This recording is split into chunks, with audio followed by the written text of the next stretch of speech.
At the end of 2019, comic book companies seemed to be overjoyed because, hey, we're finally making money. They were using deceptive practices, marking up prices and on, but it didn't matter because they were showing profits for the first time in years.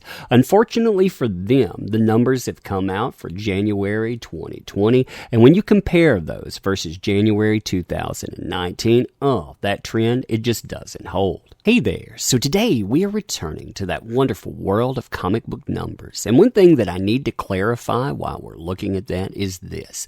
These are numbers from Diamond Publication, and this is a number from a company to a company, meaning say a Marvel, they decide to ship to your comic book seller. This is what we're tracking here. We have no idea how many books actually end up in consumers' hands, but if you look at the amount of closures out there, I think that answers that pretty clear. So the first thing for people to understand that don't know anything about comics is who exactly is your top comic book publishers.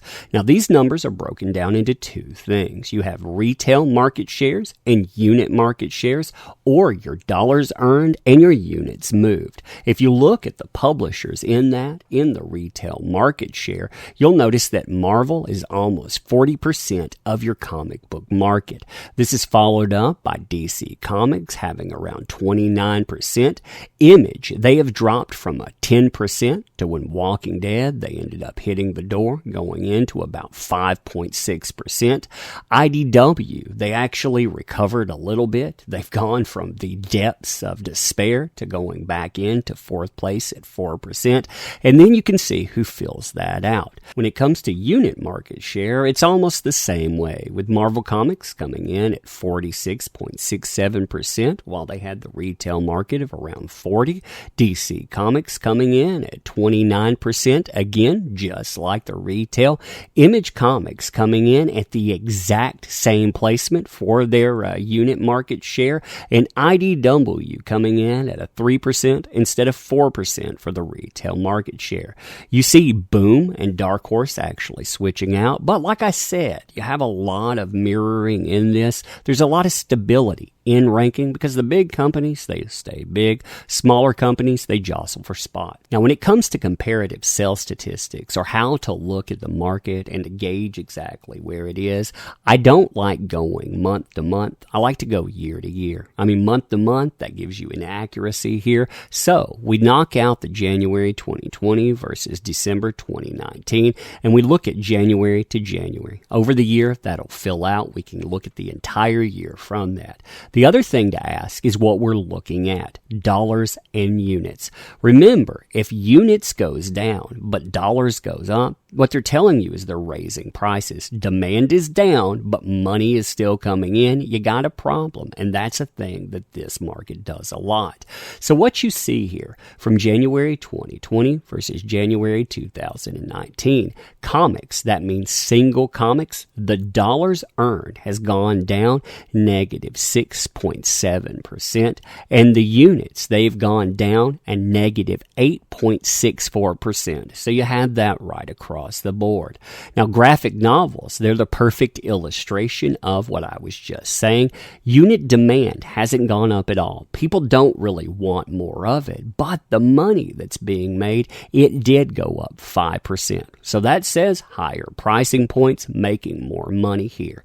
So when you combine those, this is usually what's looked at. What you see, units falling down almost 8%, 7.99%, and the dollars being earned dropping to a negative 3.26%.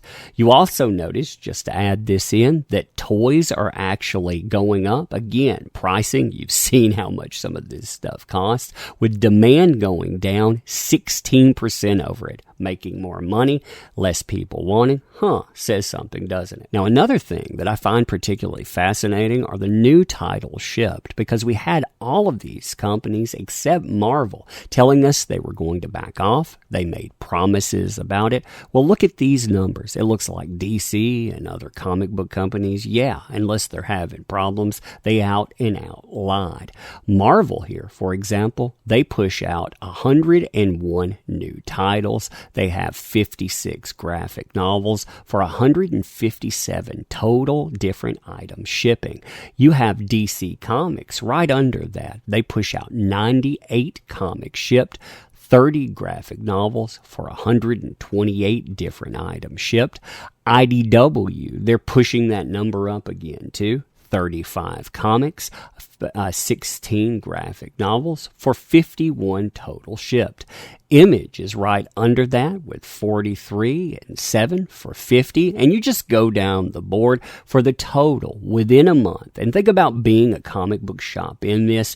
You have a market that is inundated with 490 different comics just from this, not from independents or anything else. You have 411 graphic novels, 31 magazines for 932 different items within just this month. Now, another fascinating thing to consider is what is being produced, how it ranks, and exactly what that means. Here we have the top 10 comic books by units shipped, dollars invoiced. I put them together so we can compare this here, but you'll notice something. You have an eternal reliance on milestones and this continual reboot after reboot after reboot that allow comic companies to go out and take money from the comic distributors at whim.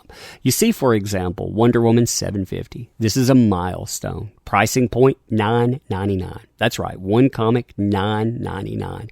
And, well, you'll move some, but at the same time, you end up eating a lot if you're not careful. When you wholesale these things and you have that much money on the line, how many can you not move before your company goes under? If you look at the number ones on the list, I think that that's interesting as well. If we look at the unit shipped, you have Thor, Star Wars, Guardians of the Galaxy, and Star on there. If we look at dollars invoiced, you have Thor, Star Wars, Guardians of the Galaxy, Iron Man, and Venom the End. That's because in dollars invoiced, the pricing goes up every time you go out and you push out another number one. You can add another dollar to it. Do you get something better from it? No, not at all. But you can raise that pricing point. So you see what's happening here. You have higher pricing points. You have lower demand still. And that's still losing money despite having milestones in it, despite having higher prices. This kind of stuff, it is killing this market. Now, last but not least, we have our graphic novel selections. And our graphic novel selections are also broken down by units shipped and dollars invoiced. Now, I want you to first look at the dollars invoiced, or the bottom column here, because I want you to look at the pricing points on some of this stuff. Number one, Incredible Hulk by Peter David Omnibus, Volume 1, hardcover, $125. Conan the Barbarian, the original Marvel years, Omnibus, Volume 3, hardcover, $125. Skipping down to number 8, Batman, Black and White, Omnibus, hardcover, $125. Then you go to number 5, Daredevil by Bendis, and you have Omnibus, Volume 1, hardcover, $100. If you look at that list on dollars invoiced, you have nothing that comes in under your $25 price tag. Additionally, something that I found very deceptive in there, look at number 6. Look at what they're considering now in this graphic novel or trade paperback. They have Junji Ito. We're talking about manga. We're talking about a book illustration here.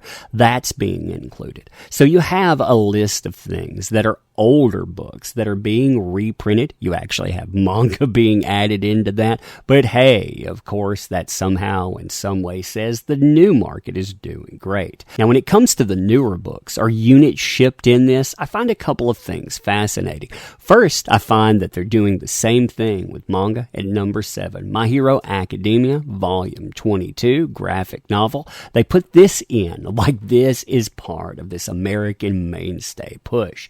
That is an out-and-out lie. Again, egregious thing to add.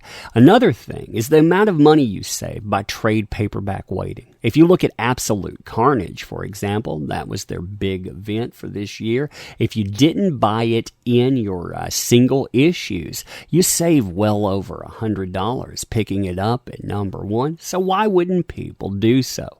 Another thing that I find fascinating here is that Watchmen is number 3 on the list. 35-year-old comic book, and you can't have something that goes in and knocks it out of place because, hey, nothing in this day and age is really that good. So we have to go back and go back and go back.